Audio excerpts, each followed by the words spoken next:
ఉమ్మడి కర్నూలు జిల్లాలో ఉన్న టాప్ 14 రిచెస్ట్ కాన్స్టిట్యుయెన్సీస్ ఇవే.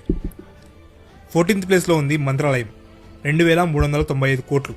ఇక్కడ గవర్నమెంట్ టూరిజం పరంగా కౌతలం మండలంలో ఉన్న ఈరన్నస్వామి టెంపుల్ను, మంత్రాలయంలో ఉన్న గురు రాఘవేంద్ర స్వామి టెంపుల్ను డెవలప్ చేయాలని ప్లాన్ చేస్తుంది. 13th ప్లేస్లో ఉంది ఆదోని, 2762 కోట్లు. ఈ ప్రాంతంలో కాటన్ ప్రొడక్షన్, కాటన్ గిన్నింగ్ ఇండస్ట్రీస్ ఎక్కువగా ఉన్నా మిగతా ఇండస్ట్రీస్ పెద్దగా లేకపోవడం వల్ల కొంతవరకు ఈ ప్రాంతం వెనకబడింది. ఇక్కడ సర్వీస్ సెక్టర్ బాగా డెవలప్ అయినా ఇండస్ట్రీస్ ఎక్కువగా లేవు. 12th ప్లేస్లో ఉంది కోడుమూర్, 2841 కోట్లు.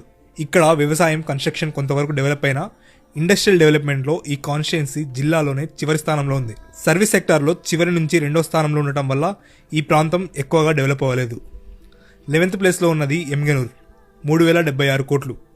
ఇక్కడ transport sector, real estate, construction develop అయినా ఇండస్ట్రీస్ లేకపోవడం వల్ల ఇంకా డెవలప్ అవుతుంది. 10th ప్లేస్లో ఉంది శ్రీశైలం, 3114